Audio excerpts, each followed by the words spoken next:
Welcome back to the channel, everybody. I wanted to make this little video because I think it'll be interesting. This is my 2007 Chevrolet 2500 HD with the LBZ Duramax. And if you're having issues with the boost side tube, so the little plastic tube that goes up to, you probably can't see it in frame, but here's your intake. The boost pipe down here, the flexi pipe, if you're having issues down by the intercooler where it is leaking oil pretty severely, if your engine is high mileage, this one has 275,000. If you have a high mileage engine like this, you're going to want to watch this video on how to prevent that leak down there at the boost tube from happening. I got a couple things to do to make that happen, and I got to phrase it like that for legal reasons, of course. We're going to be removing a factory installed component that causes this leakage to happen. If you're draining your boost pipe or intercooler every time you change your oil, you're going to want to watch this video. You're going to need a Torx 30 and a ratchet. We're going to take this little top cover off. This is actually an intake resonator, I believe is what they call this. Okay.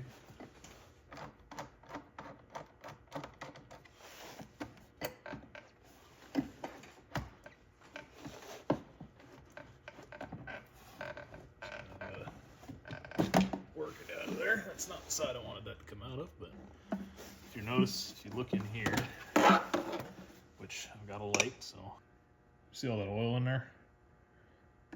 That's shiny. It's not a ton. See this tube with the full wrap right here? It goes, zoom you back out. This is your intake resonator. This is part of the PCV. So this is gonna be your positive crankcase ventilation. And it goes from this side of the head with that little bolt you can barely see in there, over to this side with the same deal. What we're gonna do is uninstall this component for a varied amount of time and inspect how that affects this truck. And I'll show you what oil seepage I'm talking about really quick. See all that right there?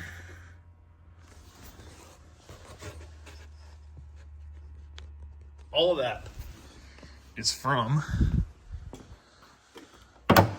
our positive crankcase ventilation, and it's also from our O-rings not being as good as they used to be as well. I went ahead and got these from D-Max store. Little small business. They are pretty good about their stuff. So yeah, we're gonna take this guy off and we're going to put a kit on, which I will show you how to do. We will start with the more difficult one first, I believe. So this guy is right here. If you're in the Midwest, grab your trusty pliers. If you're anywhere else, go to your toolbox and grab your slip joint standard pliers.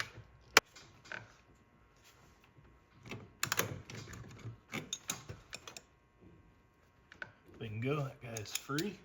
I don't want a bunch of stuff that I knock off of this going directly into the intake of the engine.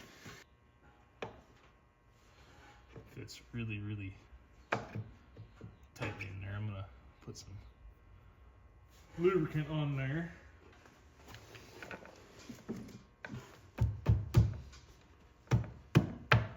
There she goes. Takes a minute to get started. Getting removed.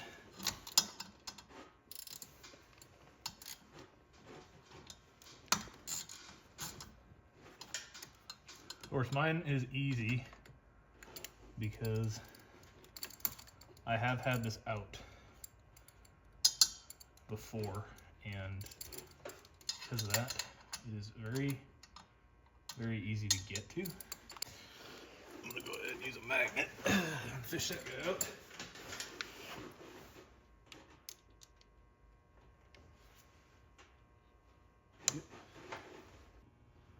You can probably barely make that guy out down there, but it's that bolt right there, that little tiny one. This one's actually easier to get to. In, out, extension out.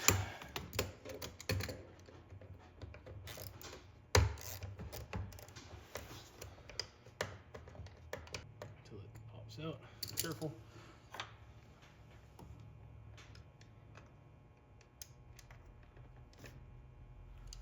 Pull that guy out. But they're not too bad. Yep, lots of oil in the PCV. We will have to probably, let me show you guys what this looks like. So there's our guy. This is our PCV tube. Left bank to, here's our left bank, right bank. Just gonna show you this. This is where it interfaces right before the turbo inlet. And we're gonna block that guy off too now, which I'll show you how to do. And just like that, I'll show you something to look out for that I did not notice when I was putting this thing back together. That O-ring is torched, is completely boogered. So I'm sure that was leaking a little bit. I'll have to look there with a flashlight, but that could have been a leak for sure. Yeah, you can see how much PCV these things actually bypass, and that is normal, especially at 275,000 miles. They're pretty well known for that. And it's not a bad thing at all. It's just the way that the PCVs are run. That's just the way they are. I will have to take this boost tube off to get back down into there and put our little things on, which I will show you right now what this looks like. This is what your typical PCV reroute kit looks like. So we're gonna be rerouting this PCV, not removing it, but anyway, legal jargon aside, this is what they look like typically. You get these little nipples, and they go on either side, and then you hook up your hose, and they just give you a length of hose, and you can kind of run it from there. You tee them together somewhere that looks clean, and then you just kind of run it down somewhere. This is essentially a road draft tube. This is nothing new. The LB7 generation Duramaxes did not have this PCV system. Instead, they dripped oil on the floor. That's just how it is. They used a road draft system, and it works a whole lot better than this system in my opinion. So once we get this done, once I get this all plugged up, I will also show you how to change out the boost O-rings on the boost tube. This is what they look like. They're a big, thick orange O-ring. I'll show you how to change those out as well. So let's get right into the install. I will show you installing the first sort of hose end and show you how that's done. Again, sorry about the not so great camera angle. This is a Duramax. This is kind of the way they are. So the way this is facing, see how that looks like that?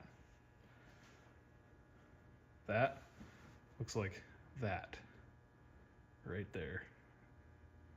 You just kind of match them together, put them in the same direction you took them out.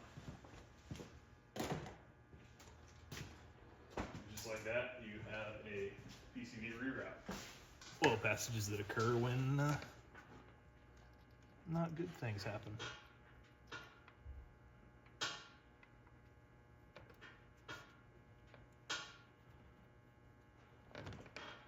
Bingo.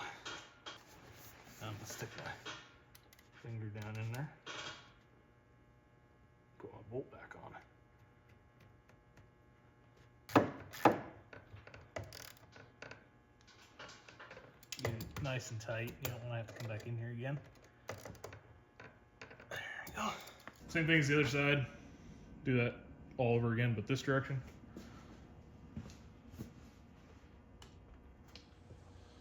I'm going to be using some Valvoline because I just had it sitting around, but it's 1540 engine oil.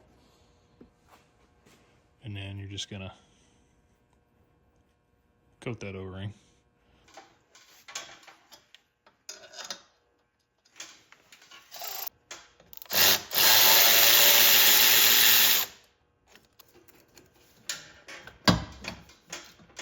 And these are pretty flexible. They got another flexi joint down at the intercooler, so they're pretty easy to deal with.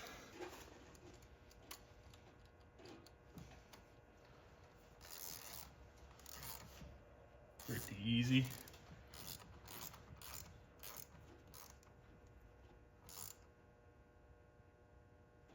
One last part to install, of course. You want to know where I got this kit? I got it from KB Diesel Performance on eBay. They have a website as well. Here's the last piece. It is another plug for the guy that I have in the center of the frame there. So, go ahead and do that real quick. They said in the listing, if it don't fit very good, they can send you a bigger diameter O-ring. I may have something that works that I can look for real quick. I was able to track down a replacement. This is an SAE R11.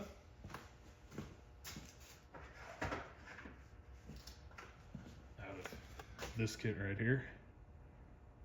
So that's this guy, which is a 5/8 inner diameter, 13/16 outer diameter, 3/32 thickness.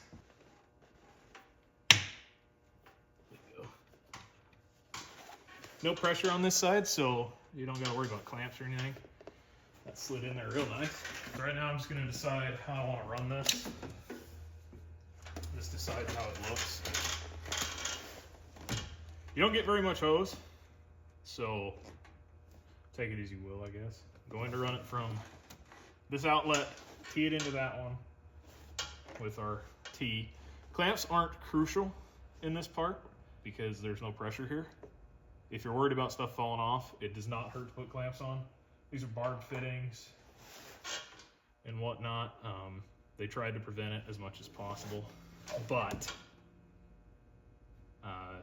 that being said, clamps are probably a good idea. I'm going to run this under here.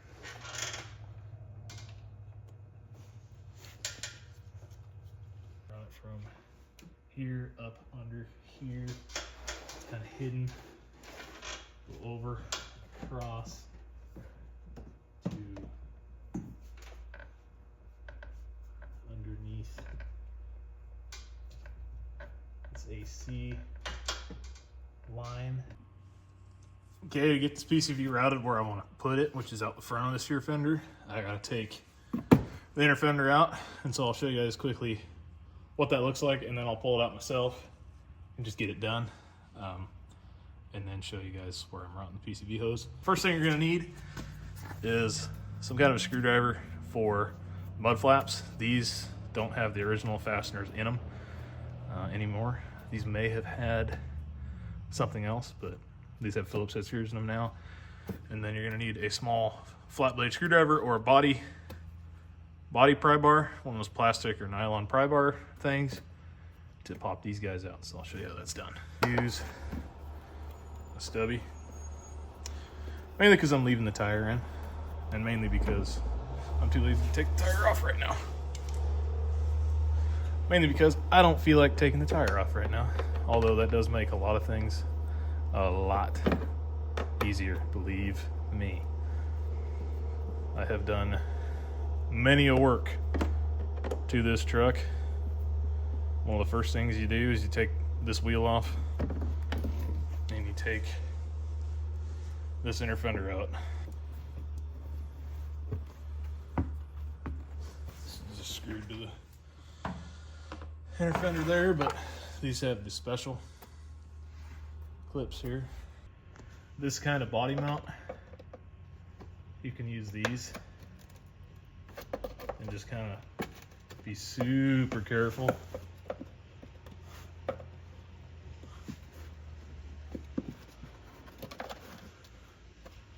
Try not to damage them if you can. And factory ones won't look like this. These are replacements, but they'll look pretty close. similar. This is a keyed push pin. And then come in here with a screwdriver or pry tool, plastic pry tool, and just carefully pull it out.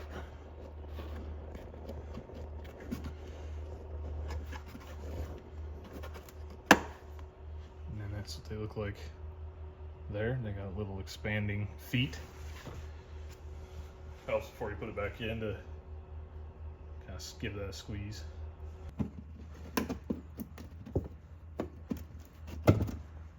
Okay, so I got the inner fender out and I got the hose PCV ran up to that T, slipped all the way on. Shouldn't come off. And yeah, this is what it looks like so far. I'm gonna go ahead and zip tie it to a couple things.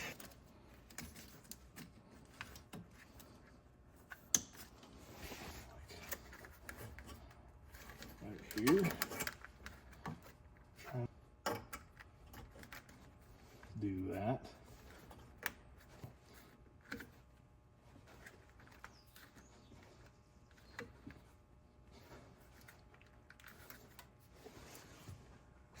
It follows the curve at the right angle.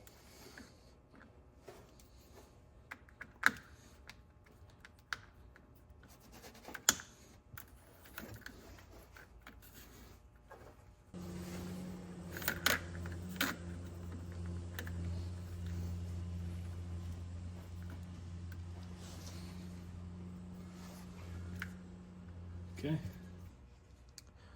These guys right here are always a blast. I'll show you how to get it off really quickly here.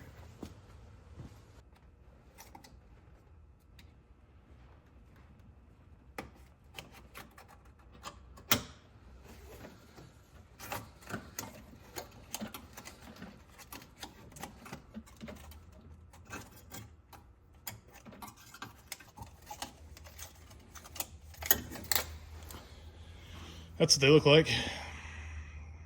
They're interesting, that's for sure, but they work. Now to see I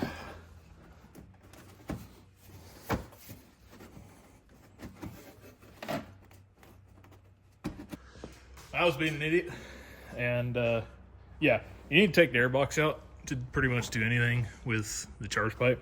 So yeah, here's your charge pipe in full view. I'm gonna go ahead and start yarding this sucker off.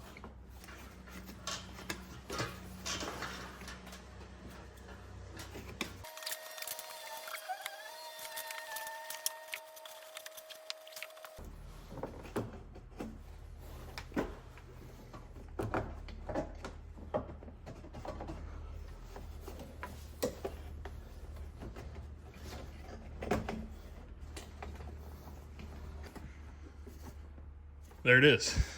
That is our intake charge pipe. And yeah, it's pretty oily in there. It's the engine side.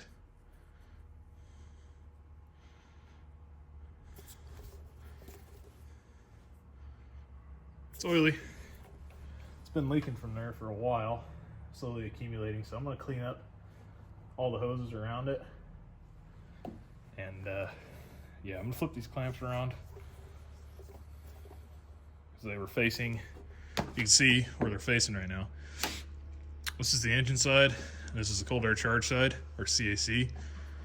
This one was touching the radiator. Fan shroud was probably only about that far from touching the fan. So here's how to re-O-ring this. I just went ahead and cleaned up the clamps and everything on this. Here's how you re-O-ring one of these. You just take a pick and you pull your old O-ring out. You take your new one and you just put it in there.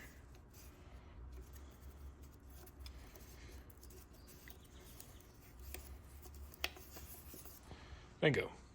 Super duper easy once you have this thing out. Doing it in the truck, would not advise. So I've gone ahead and made the decision that I'm going to leave this in two halves. So I'm going to put the cold air charge side on the cold air charge cooler down there on the bottom. And then I'm gonna take the engine side and leave the silicone tube on there and just fit it on top there. Light skim coat oil, not too much, otherwise we'll be back to square one again, where we started.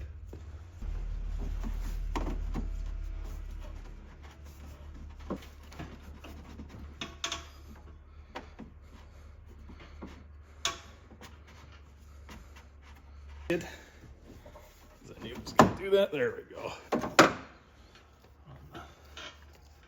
CAC tube first.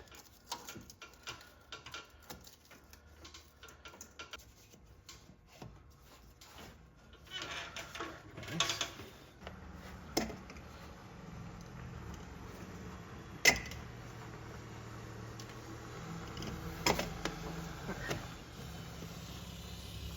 Okay, got that guy popped on there.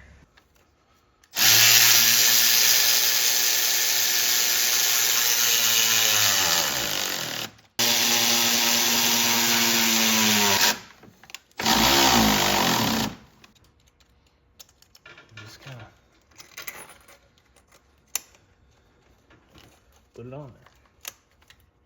Rotate it till it seats in there all happy. Sometimes you have to kind of pull on it, push on it, whatever you got to do. Do the same on the bottom. Redo all the work I undid. And then this sucker's ready to hit the road. So I won't bore you guys with that. This is all pretty trivial, pretty easy stuff. Inner fender is just a repeat of what you did to take it out. And there we are. I buttoned everything back up, put our intake back in, plug the sensor back in, tighten up all the clamps, make sure everything was good and squared away down in there with the charge pipe. Make sure that's still good. Put the cover back on. You can do this. I just left the block off in there, but put this guy over top of it using the original dealio. It's a little bit of an odd fit, and you kind of have to make sure that that thing stays up far enough to grab onto the piece that goes into that resonator. But now that resonator pretty much doesn't do anything, it's just there for looks. I wanted to keep that. I want it to be as stock looking as possible. Can't even tell the PCV's in there. You really got to look for it. It's that black hose right there. Crosses over, goes down, dumps out. Can't even see where it dumps out. It's pretty clean, if you ask me. It dumps out in the front there. Yeah, I like to have road draft tubes kind of come out towards the fender well area so I can at least see what it's doing, especially when it gets up there in age. 300,000 mile checkup, see what it's doing. But yeah, should be able to fire this thing up, and I'm going to change the oil on it, but this is where this video ends. I will show you guys what it sounds like when we fire her up.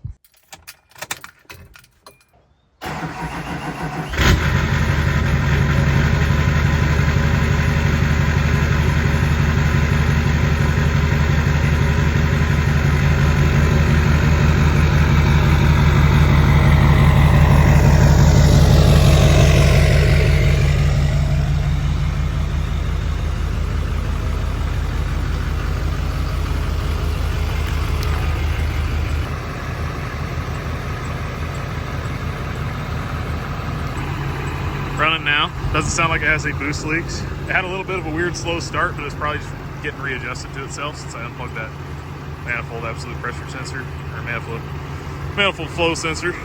But yeah, it seems to be all right now. Running fine, turbo sounds fine. Yeah, so that's how to delete the PCV. I'm gonna go ahead and look over here, just see how much blow by we're getting. I don't see any at all. Right where the shiny spot in the frame where the wax rubbed off, that's where I'm expecting to kind of see blow by, and I don't really see any, so that's good. That's good. Hope you guys enjoyed. I hope this video had some good information for you on how to do a PCV reroute and what to consider, what to do. I'm going to keep driving this truck, and maybe I'll give you a 300,000 mile update on this rig.